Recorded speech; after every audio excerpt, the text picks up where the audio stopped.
Welcome to Wealth Coffee Chats, folks, for your daily live updates. Get the most out of today's episode by participating in the chat. Make sure you ask some questions, be part of the conversation, have a bit of fun, grab a coffee or a tea, take some notes, and get ready to start your day, folks. Quick few housekeeping rules, though. No spamming, no advertising or self-promotion in the chat. That's not on.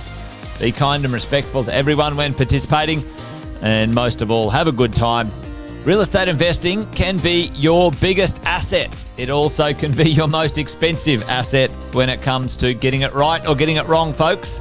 It can be time-consuming, stressful, and that's why here at Positive, we have what's called a 6-star team, a full-service team that provides integrated wealth and property investing solutions and services simply designed to help you progress towards your goal of passive income through your property portfolio, folks. Make sure you check out our other podcasts on the Positive Mentor Network. Not only is there Wealth Coffee Chats, there's the Urban Property Investor.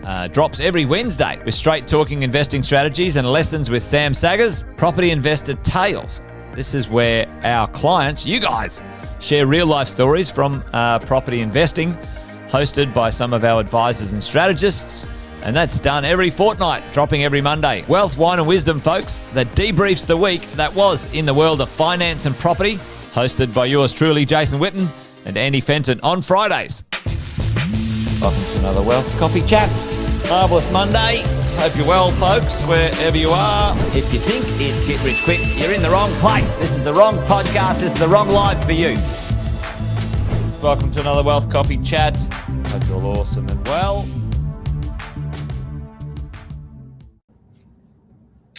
There you go. Morning, team. Morning. Wealth Coffee Chats. Here we go again. I've jumped the gun this morning, team. Sorry, already finished my coffee. I hope you've got a fresh one in front of you. But there you go. Wealth Coffee Chats, team. Wednesday morning, 20th of November. Time is flying. Hope you're all well. Wherever you're tuning in from this morning, give us a bit of a shout out as we get things going this morning. Let me know you're here in the chat. It'd be good to see where you guys are up to on a Wednesday morning. Listen, if you haven't seen me around before, it's your first time tuning in. Yes, this is Wealth Coffee Chats, Property Management Edition, I should say, for a Wednesday morning. My name is Sjostedt, here with the representing the R&W team this morning as part of the 6-star team in that space. Help you keep safe and help you maintain your wealth, which is part of that challenge through this holding phase of your investment journey. So. That's who I am. Hopefully I see a few of you guys in the chat. I can see that already. Bunty, morning to you, and Luke. G'day, mate. Hope you guys are well. Good stuff, team. Well, Wednesday morning, what are we going to talk about? Had a few suggestions on what we should do. And this morning, when I find my topic, team, it's a bit slow on the tech this morning. Should I Airbnb my investment property? And if you do, and if you want to, what you should know about it. So I'd love to hear from you guys to start. Is anyone here holding an investment property that they, as part of their strategy, generate revenue via short stay means? Maybe you've got some corporate stays. Maybe you, advertise your property on Airbnb, Booking.com, these sorts of portals. I'd love to hear any feedback or thoughts on that if you do have a property in that space, or maybe you're thinking about it. Anyone thinking about potentially whacking their property on down the short stay route? Anyone interested in that? Because I thought I'd give you a bit of a rundown. I had about 18 months experience in this space and learned a thing or two, what to do and some of those, what not to do. So I thought I'd share that with you guys this morning. I don't think we've spoken a lot about the short stay stuff. There's a lot of conversation.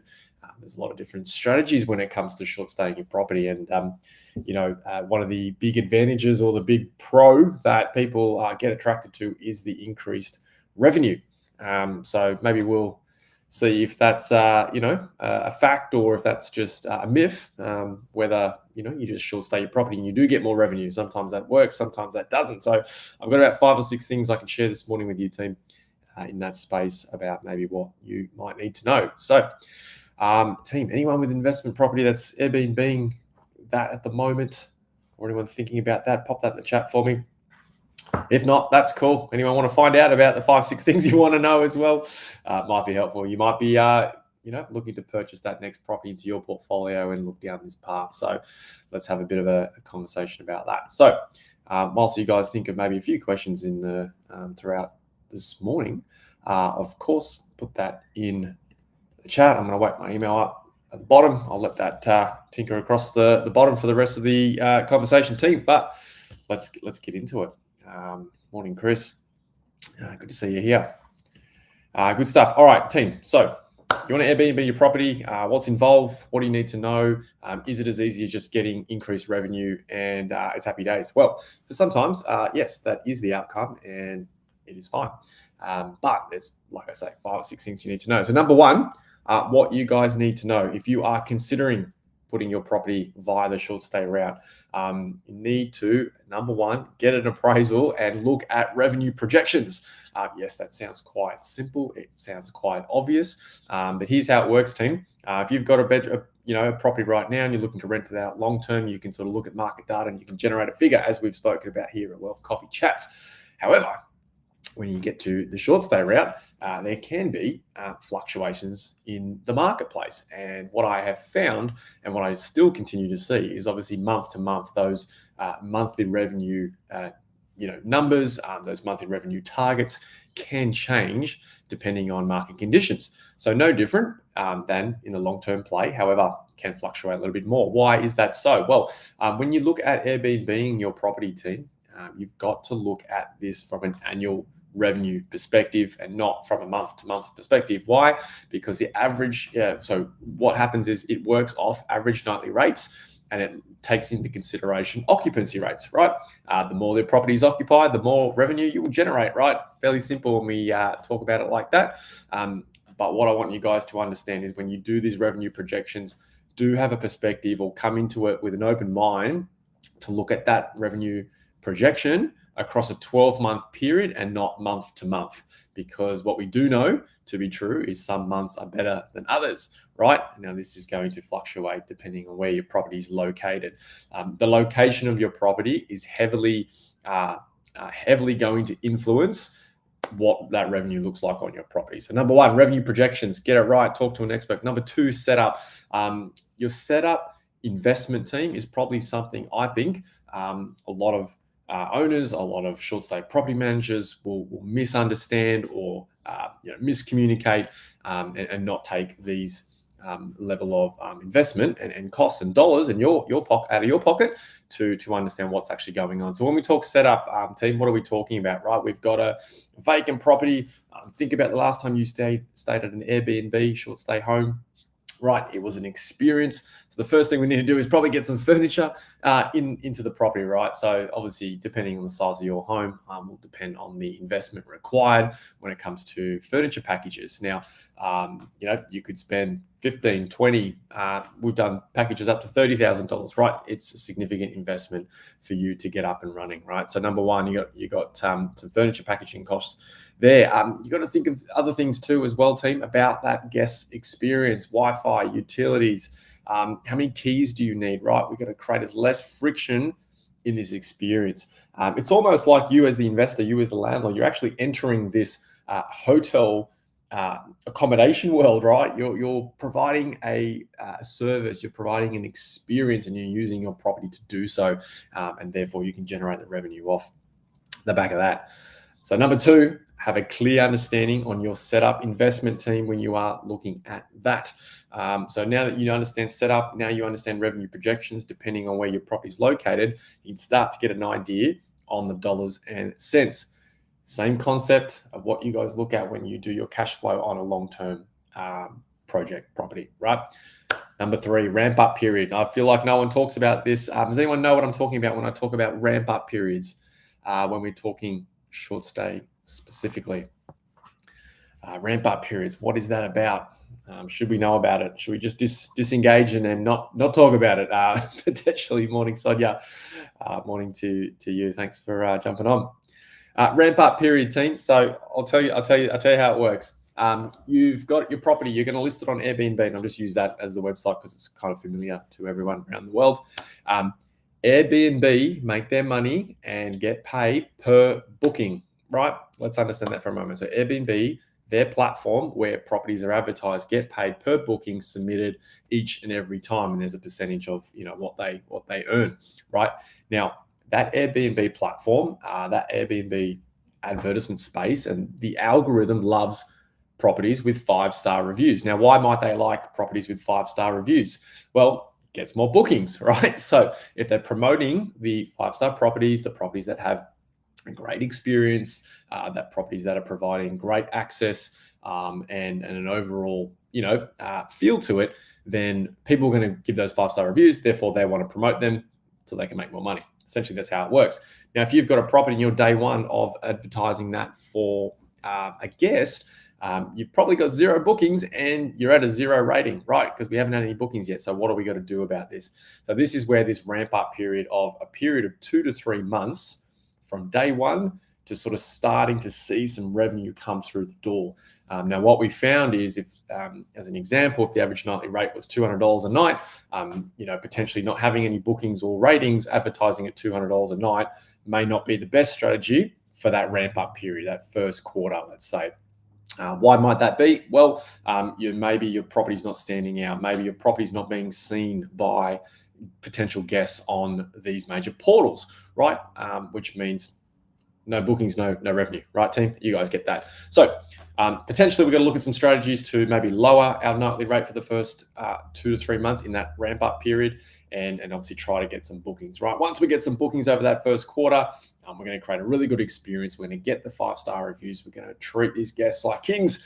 And then once you've got some 5-star reviews, the platform and the algorithm will start to kick in. And what you'll find, team, is then at the 6 month mark, you're then increasing your prices. So a little bit of a tip there if you're looking to do it. That's kind of how Airbnb works in a very simple way to explain that. Hopefully I explained that properly. But yes, there are algorithms involved. You guys know how it works. Number 4, landlord's insurance. You can get specific short stay landlord's insurance, team. So don't let anyone tell you you can't. You can. It does cover loss of rent when there's damages. It does cover flood, fire, and storm damage and things like that. A lot of the cover is relative to what your current policies would be when we're talking long term. So short stay specific landlord's insurance does exist. We got to get it, definitely, because I can tell you, there's been times where you think professional couples is staying over the weekend, and next minute there's a party. So things happen in the short stay well, team. Be prepared. Number 5, have a medium to long term approach on this. Unless you've got a beach house investment, right, that is located really well and it's going to absolutely outperform over a 3-4 month period over summer, right, on the coast somewhere. That might be the out of the ordinary. If you've got a 1, 2, 3-bedroom apartment in a city in metro cities, then potentially you've got to have a longer term approach. We've just gone through and rattled off some setup costs. We've just rattled through ramp up period. So we could be talking about a 2-3 month period of less revenue coming in the door, which means we've got to have buffers in place. We've got to manage our cash flow. So on a rough sort of estimate, I suppose, to break even on this sort of stuff can take 12 months of revenue to get your bookings going, to get your 5-star ratings, to get that revenue up for you to sort of find a break even point on your investment, right? We're looking for a return on investment from day one. How long is it going to take? Now, from my experience, it's been about 12 months, give or take, again, depending on what you are investing. But I've certainly seen, clients, here's what you don't do is don't lose out on patience. Definitely stick to your process. If you've set a plan, stick to it, team, because otherwise I've seen properties sort of get out of the short stay space within 6 months and it doesn't quite work. So number 5, medium to long-term approach, team. Chat with your advisor, obviously, around that and whether that suits your strategy. And number 6, certainly check your council and state regulations. I can tell you this, team, there is no statewide approach. There should be. That's my opinion. However, you know what it's like when it comes to politicians and getting things done. Sometimes each council has their own, perspective of how this should be run. Go look at Byron Bay Council for a moment. They think that people Airbnb in their home is causing the supply issue. That's rubbish. You guys know that. I know that. But hey, this is the perspective of these local councils. It would be great if the state government had a wide approach and took control of it. That'd be nice. maybe one day. And obviously with that team as well, when you're short staying your property, you do need to, in certain states, get registered. You do need to pay that fee. January 1, 2025, Victoria's going to have a 7.5% levy. So there are some things in place to be aware of when it comes to, short staying your investment property. So team, I thought I'd just share something different this morning, a different way of generating rent and generating revenue, different to the traditional means. Now, this is not for everyone. There's certainly, from my perspective and belief, for what I've seen and experienced, you as the investor, I think there's an element of, where your strategy and mindset is at, because we've got to have a level of patience and be able to stick to the process when we do this, if we want it to be done really well for the medium to long term. And on the other side, obviously, it's dollars and cents, team. We've got to really, really hone in those, revenue projections and investment to make sure you actually get a return. Otherwise, you might be just better off renting it out in the long term and getting that stability, team. So, maybe it's risk reward, maybe lots of potentially a lot of objections and challenges to get through there. But if you do it really well, there can be light at the end of the tunnel, team. So, I know a lot of clients who are doing this very successfully, team. So, just a couple of things that you guys need to know. Chris says, absolutely. You've got to have some buffers in place to help with your patience. I couldn't have said it better myself, Chris. So thank you for that information and that tip for everyone this morning. Super, super helpful. So that's it, team, for me this morning, 8:27. I'm going to sign off a couple of minutes early. You guys have a lovely Wednesday. As always, any topics you want to unpack and discover, please shoot me an email. Happy to jump online and get your engagement, get you guys involved. As always, you guys enjoy your day. Hopefully it's not raining where you are, because it is where I am. And don't forget, 8:10 Queensland time tomorrow, Wealth Coffee Chats will be back, and you can jump on and don't forget all those podcasts. Give them a download and listen. All right, team, that's it. Over and out. Catch you later. Episode of Wealth Coffee Chat, folks. Make sure you like, subscribe, and turn on your notifications so you never miss a thing when we go live. Improve your portfolio and investing game, folks, with Wealth Coffee Chats live every morning at 8:10 each weekday. Make sure you join us. Previous episodes are also available wherever you get your podcasts, folks, as well as our other podcasts from the 6-Star team here at positivementor.com.au.